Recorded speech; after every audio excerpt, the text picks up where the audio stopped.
And we're off. Ladies and gentlemen, hello. Hope you're doing well. This is an exciting one. This is the 20th episode, and it's a very small milestone, but at least for me, it's a milestone. We're celebrating nonetheless. From the moment I started thinking about sharing this, I knew, at least the goal in mind was to be consistent and to do 20 of these every Wednesday so far for the past however many number of weeks, the past 20. It's cool. It feels good. And I had many thoughts going into this one, all kinds of emotions, like feeling nervous but also excited, but also wanting to get thoughts down. So anyways, here we are. This is the 20th one. Cool moment. Anyways, I do have a couple things that I put down that I thought, it'd just be good for me. I think this one is, it feels like it'll be for me. But again, as with all of this, is like sharing at the same time. And I actually did hear that. Funny enough, it just came to mind. Somebody, I forget where, but I heard somebody saying we should encourage vulnerability a little bit more, especially people at the top of whatever field or thing they do in, just to remind everybody that we're all human. I think that's maybe not so much of an obvious thing, but we see all the good these days. Obviously, the big part of that is social media, but we don't really know what people deal with, like the skeletons in their closet, I think is the phrase. So, yeah, somebody mentioned it. I'm pretty sure it was a podcast. Yeah, I'm pretty sure it was a podcast that I heard this in. But anyways, yeah, encourage a little bit more vulnerability, being honest. And yeah, I think that'll kind of be a theme for this recording right here. And again, just to check in, put some thoughts down, because I do have some. And the first one, kind of just where I'm at, and just something I've been thinking about a lot daily, is just this teaching thing is no joke, man. What can I say about it? The past couple weeks have been especially rough. I think it's been really hard to get the kids to do all kinds of things, to quiet down, to stay on task, to pay attention during the lesson, copy down the notes, try the problems, participate in class discussions, turn in homework, make up the missing work, take the quizzes seriously. It's felt hard, to say the least. And then on top of that, you got all the behavior stuff as well to figure out. Then you've got just individual situations. And another logistical one that's pretty interesting to me, but another just minor but non-trivial detail to keep track of is just when the kids are absent, and so-and-so is absent and they need this, and this from that day, and how am I going to give it to them? How am I going to find time to get this to them and give them enough time to complete it? It's been interesting, to say the least, and it's weighed heavy. And this is what I wanted to share, is that I've said this before, but I'm a pretty empathetic person. I can relate to a lot of different experiences, and if I can't relate, then I'll try really, really hard to put myself in the other person's shoes, try to feel and understand what that might be like. So I do care for a lot of my students. I want them to do well. I want the kids at this school to do well. but it's been hard. I think in the classroom setting, just trying to get them to do what they're supposed to, do what we're asking them to. And then when you just encounter, what's the word? It's just pushback. Yeah, pushback is a good phrase. When you encounter pushback on a regular basis, and then on top of that, you got like the blatant disrespect, the blatant talking, and disruptions, and all of this stuff. I'm very quickly losing my motivation to care as much. I mean, I still do. I still want them to learn, to get their work done, to learn responsibility and take care of themselves, be independent, grow up, mature, all that stuff. But encountering it, the opposite on a regular basis, makes it really hard. And yeah, that's kind of what it's felt like in the classroom, and obviously a lot of thoughts and feelings on that. But yeah, broadly speaking, just really hard to. Oh, sorry, getting a phone call. Sorry. There you go. Yeah, it's been tough. And that's the classroom setting. And then broadly speaking, I've talked about this before, but might as well, just mention it again. Like, I have taken on quite a lot in the past couple months, trying to do a lot of different things and push the boundaries on a lot of different things, both just in the work that I do and then in personal development and learning. And yeah. And I actually, for the past week, 2 weeks, I could confidently say that I'm feeling pretty close to my capacity of like what I'm able to do, what I'm able to expend cognitively on a daily basis. And I think there's still room for improvement. Like I could do more, like if I just maybe manage my time a little bit better and like limited my leisure time activities, because I am pretty generous on leisure time and chilling in the car or eating food, stuff like that. So if I limited that a little bit more, maybe I could do more. But I think at the moment, with everything that on my plate, I feel pretty close to capacity, which is it's a cool spot to be in. I think it's something that I've been working towards. It's the mindset that I've been in, let's say. And I am, at the moment, 27 years old. I'm not sure, like, I think this is a good mindset to be in for now, and then maybe for the next couple of years, but eventually you want to kind of play the long game. I feel like I'm in a sprint at the moment. It's like a cross-country race, and it's that last sprint before you get to the finish line. I feel like I'm kind of like that, and, you know, given what I've been doing, maybe this summer break will be like a really good break. I think that might have to be the move. We'll see. That's another thing that I've been trying to consider too, is like, do I go full David Goggins and just continue the grind, even though I feel like I could use a break, I'm tired, I've been doing pretty good so far? Or do you say, nah, you've earned this, take your time, go chill out, fully relax, maybe not fully relax, still get stuff done, read books, be creative, brainstorm, blah, blah, blah. But go take a break, go see some shit, go do some shit, live it up, enjoy the fruits of your labor. Something that I've been thinking about. But anyways, the point that I was trying to share is I feel at capacity. And again, it's something that I've been looking for, like, what am I capable of? And I feel like I'm pretty close to it.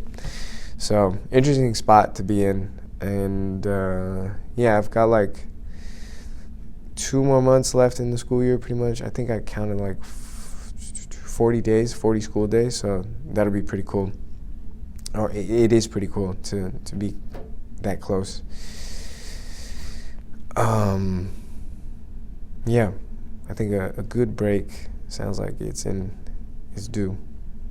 But anyhow, one of the things that I have been working on that is related to the next topic that I put down is I've been coaching a 5th and 6th grade team, and we're doing competitive tournaments. If for those that aren't familiar, it's like this thing is called AAU in youth basketball. Pretty much means competitive basketball. You're traveling, you got teams from all over the place, and most of these kids take it very seriously. And so I put together a team, a mix of kids from my school and a mix of kids that I've trained and just met here and there. And woo, it's been a really what's the word for it? I can't think of it. I'll just describe it. So pretty much a lot of these kids are very new to basketball. Some of them have played, organized, but probably not at this level. And an interesting thought I've had is like 5th and 6th grade is it's a interesting spot to start competitively. Like if I had a kid, I might do it like 7th or 8th, but it depends. I guess every kid, every young person is different. But for those that aren't familiar, that haven't played this in this setting before, it can be pretty intense. Obviously, you got just any organized sports where you've got people watching you, you've got referees, coaches yelling back and forth, you're playing against another team of people you don't know. It's going to bring out the nerves and all kinds of feelings. But then you spice it up because it's competitive and it's really amped up to another level. For kids that haven't experienced that before, it can be a lot.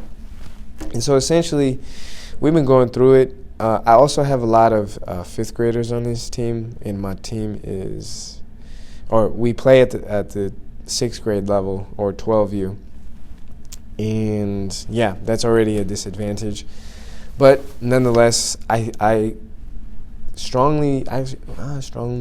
believe that if for the kids that want to play basketball long term, this is going to be great for their development because they're essentially being thrown in the deep end with the sharks, as I like to tell them. So they're going to get whooped. They're going to get beat up. But if you can hang, if you can go through it, eventually you'll pick it up. You'll figure it out.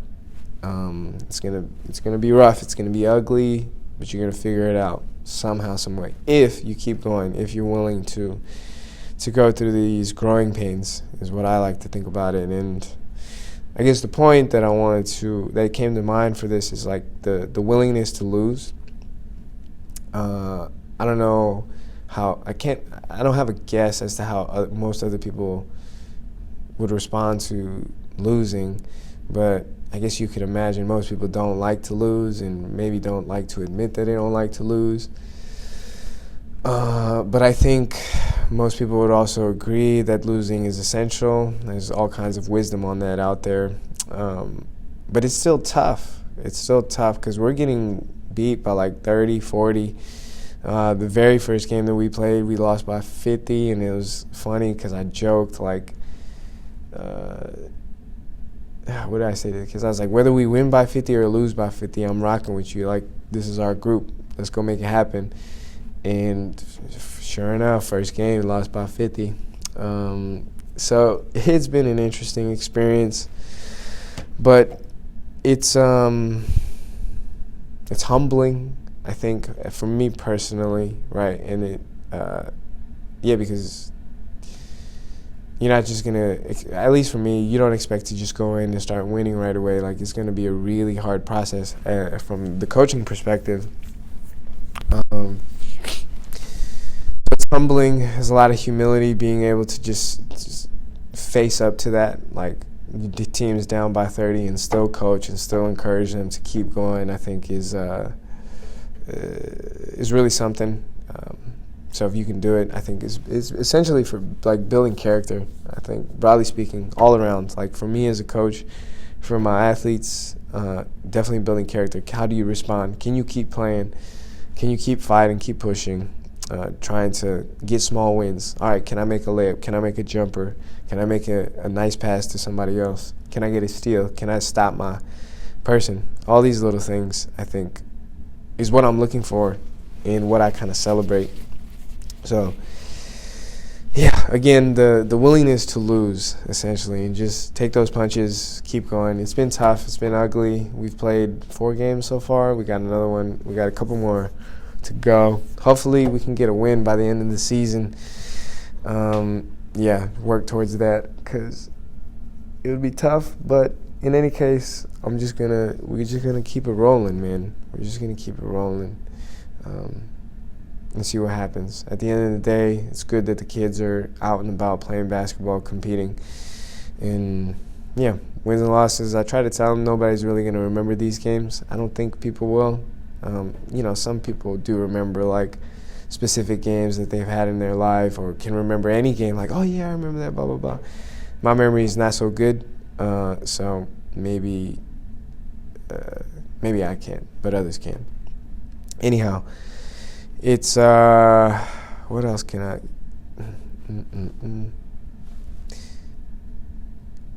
I'll tell a funny story from yesterday that's related to what I was talking about before, that just came to mind. I did want to mention this. It's just about stretching myself and the boundaries and what I'm capable of.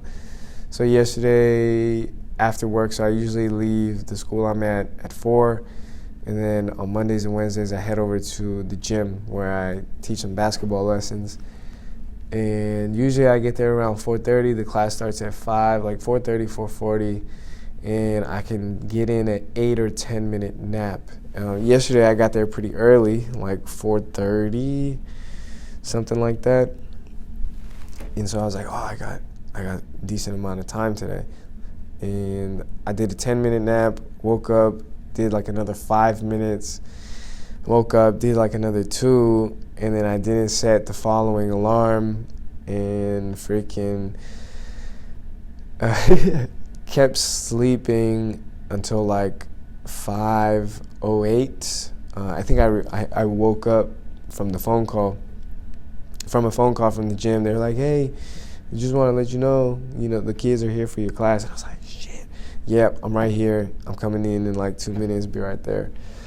So that was just, that was just a moment. And here's like the broad point that also just came to mind.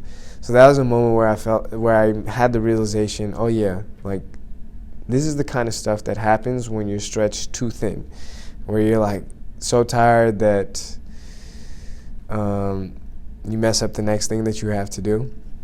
I didn't beat myself up too much about it, but it was funny, and it was a realization that I had.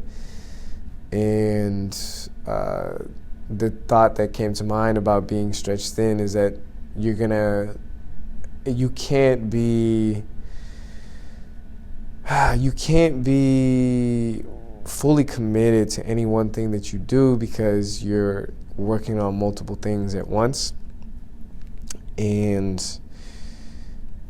that's, I guess, an interesting thought to grapple with, because at the same time, my personality is like, I want to get, well, I guess to me it's still true that you can give something 100% of what you've got, but that 100% might be a portion of your total capacity. So maybe it's not really 100%. It's 100% of what I'm able to give you. But in any case, I have noticed and felt like, like I'm probably slipping in certain areas because I am trying to do a lot of different things. Now, I feel pretty good. I'm confident about the work that I'm still able to produce. Like, I think my production and the quality of it is still there. It's not like I'm half-assing anything. So I feel pretty good about it. It's just an interesting observation. That's kind of also how I started realizing, like, oh yeah, like I'm feeling pretty, this might be it. I might be close to my ceiling because I'm making these mistakes. But again, who knows? Maybe it's because I'm just human, and the past couple of weeks have been rough, and I don't know. But I guess it's a good segue into something that I wanted to just, I don't know, read a little bit and maybe talk about a little bit. So I recently had the kids do a personality test just because I was curious. So I did one myself, and it sometimes changes. There's the response that you get might sometimes change. But the recent one that I got is INTJ. And from 16 personalities, they named this the architect. And I just wanted to, I actually read through the description, and I actually thought it was kind of accurate, and maybe there's something for this where it's like, oh, you want it to be accurate. It's kind of like the horoscope stuff. But I do kind of feel like this is accurate, and it actually makes me feel a little bit more sane, because a lot of the thoughts that I have, sometimes it makes me wonder if I'm crazy, a little bit crazy, or a little bit just weird, let's say. But yeah, essentially, the personality type is INTJ, and I know there's an A and a T, and I looked at it a little bit, and I'm probably the turbulent. No, I most definitely am the turbulent one, the one that is a little bit more hesitant, can get paralysis analysis, can get caught up in how others might respond to their actions, right? The other one is the assertive, where they kind of just, essentially both of these personality types are like ambitious people, but the turbulent ones, they're a little bit more hesitant because they are concerned with what others think and feel. And the assertive ones are kind of just the ones that, no regrets, let's go for it, let's do it. So different types. But essentially, what can I read here that resonates, and maybe might resonate with other people? Who knows? So the architects pride themselves on their ability to think for themselves, not to mention their uncanny knack for seeing right through phoniness and hypocrisy. I think I do have a pretty good bullshit detector, although the opposite side of that is like I'm pretty a willing person to talk to anybody, and so I have been like I think I'm an easy target to be manipulated. But again, I've seen in a decent amount where I can kind of sense that, right? Like where people present nice, but they're really trying to sell you something, get you on something. Their minds are never at rest. Architects may struggle to find people who can keep up with their nonstop analysis of everything around them. Now, that sounds a little bit, I guess, pretentious, might be the right word for that. But to some extent, I do kind of feel like my mind is never at rest. Maybe it's because of the circumstances, but I am constantly thinking. And I mentioned it before, but that's kind of why The Underground Man resonates, from Fyodor Dostoevsky. His book, The Notes from Underground. But I really do feel like that sometimes, and just constantly taking in the world and breaking it down. Let's see, what else? So architects question everything. Many personality types trust the status quo, relying on conventional wisdom and other people's expertise, but ever skeptical architects prefer to make their own discoveries in their quest to find better ways of doing things. They aren't afraid to break the rules or risk disapproval. In fact, they rather enjoy it. Yeah, that actually is a little bit true, although I am a rule follower for the most part. I think if, I believe in something strongly, there are situations where I'm like, you know what, who cares? I'm going to do this, and if I break the rules, so be it. I do like to make my own discoveries. I appreciate help, and obviously you have to learn from others. But I think the best teachers, there's probably some quote like this. There is some quote like this. The best teachers show you where to look, not where it is. I think something like that. Paraphrasing, obviously. What else?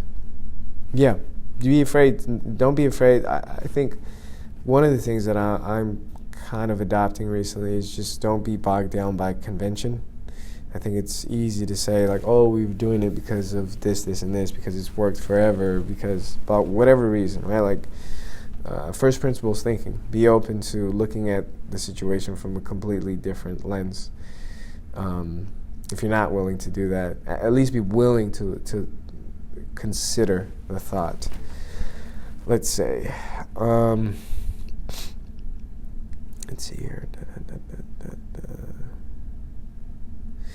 Here's another one here's another part that actually really resonated. So this personality type comes with a strong independent streak. Architects don't mind acting alone. Perhaps they don't like waiting around for others to catch up with them. They also generally prefer making decisions without asking for anyone else's input. At times, this lone wolf behavior can come across as insensitive, as it fails to take into consideration other people's thoughts, desires, and plans. It would be a mistake, however, to view architects as uncaring. Whatever the stereotypes about their stoic intellect, these personalities feel deeply. When things go wrong or when they hurt others, architects are personally affected and spend much of their time and energy trying to figure out why things happened the way they did. They may not always value emotion as a decision-making tool, but they are authentically human. So a lot there. I don't mind doing things on my own. I think it's something that I've had to learn and be comfortable with over the course of my life, really. And yeah, as a result, there are times where I feel bad. I question myself if I would rather just spend time on my own, like whether it be hanging out with some family or hanging out with a certain group of friends. Like, that would be nice, but honestly, at the moment, I just want to be chilling on my own. Now, the flip side of this is that I also really appreciate time around other people. There are times where I feel lonely, where I've had, like, enough solitude, and it's time to go and mingle and be around others, people that I like and care about. So that's an interesting place to be in. And the last part about caring deeply about how you impact others and how you are around others, I think that's something I feel strongly as well.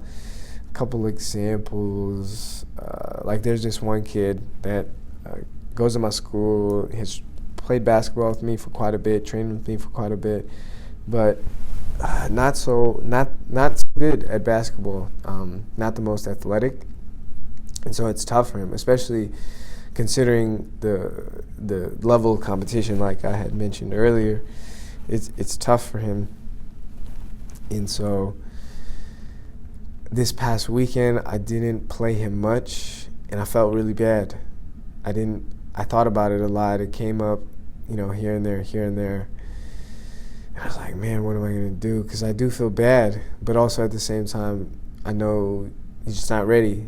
But then also I get it that, like, I need to put the kid in just to let him feel it, let him get his reps in, essentially. And so I thought about that a lot. Hopefully I can, he's a chill guy. He's a chill kid, so he took it on the chin. He knew what it was, and he's like, I just got to keep working.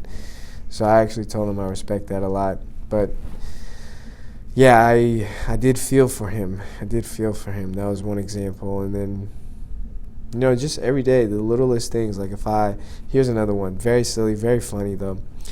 There's an old head at the gym that I go to where we play that also plays basketball.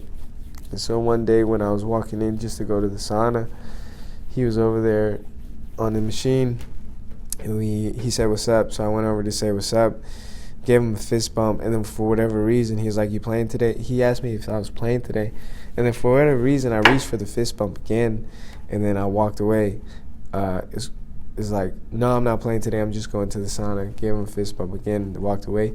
But the timing of everything, it was like literally like 10 seconds after I had just given him a fist bump. So I was like, "Why the fuck did I just do that?" And I felt. It just felt dumb, felt silly, and I was like, oh, man. But then I reminded myself that he's probably going to forget about it, right? And he probably did. Is there anything else that I could share? Yeah, let's read this part because I think this one also resonated a little bit. Kind of already touched upon it, but let's read it. Architects are full of contradictions. They are imaginative yet decisive, ambitious yet private, and curious yet focused. From the outside, these contradictions may seem baffling, but they make perfect sense once you understand the inner workings of the architect mind. For these personalities, life is like a giant game of chess, relying on strategy rather than chance. Architects contemplate the strengths and weaknesses of each move before they make it, and they never lose faith that with enough ingenuity and insight, they can find a way to win, no matter what challenges might arise along the way. That's cool. And then one of the people that they, I guess, consider an architect is Friedrich Nietzsche, and somebody I've actually looked to a lot recently, just for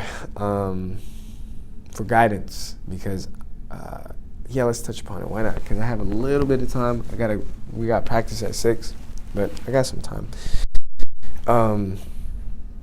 So I've been looking at Nietzsche a lot because he's kind of like he really is like a bootstraps type of guy. Like, life is hard. It's gonna beat you to your knees, as Rocky said, but there's a way to push yourself to keep going, to embrace whatever circumstances of your life are, and say, you know what, I'm gonna take this and run with it. I'm gonna play the cards that I've been dealt, and I'm gonna push until whatever I can make of this life, whatever I've been given, my circumstances, I'm gonna make something of it. And I actually, I resonate with that a lot. I think that is the mindset that I'm in, and so Nietzsche has been a person that I've just tried to study and learn more about and hear from and look up quotes recently.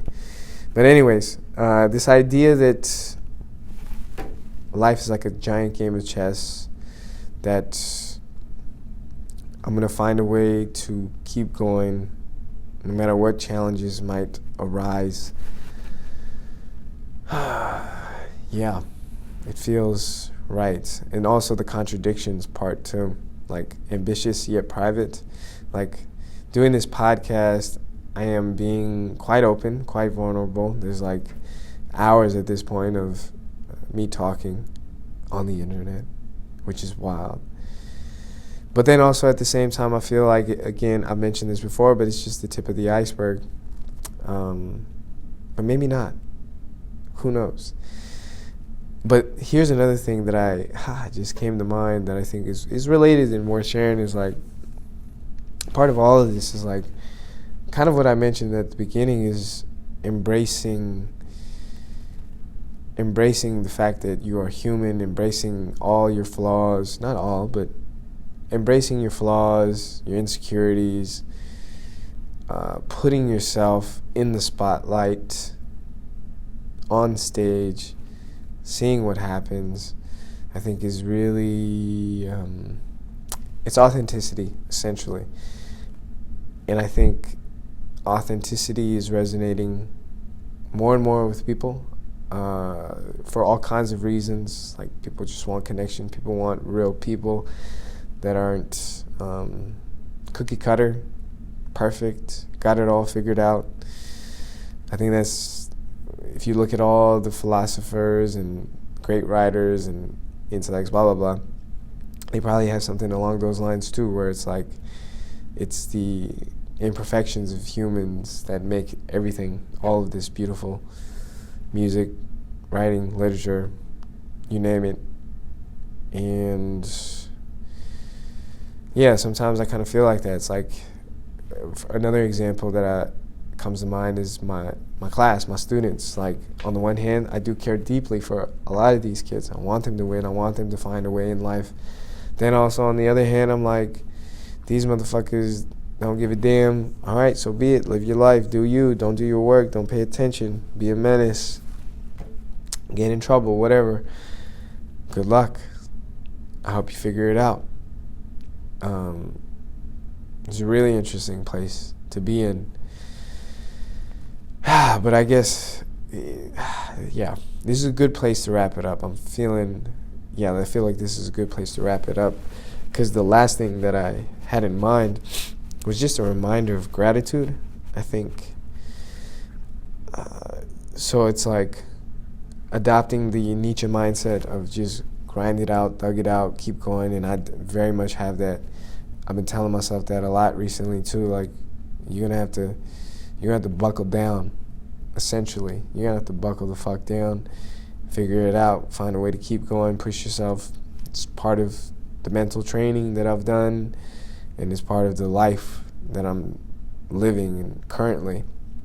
So you're gonna have to buckle down. But then also at the same time, what was the other side of this? Another thing that has really helped me is just like, again, really grateful to be alive. Really grateful to be alive. I think meditating on my mortality recently has reminded me of that yes, as shitty as it may be, if I get to go outside and look at the blue sky and the sun, it's really something to be alive and to be able to experience that and eat food and see people, interact with people. So, yeah, let's leave it at that. I think that was a good check-in. It wasn't really organized. It was kind of all over the place. Well, who knows? I'm not going to say it wasn't all over the place.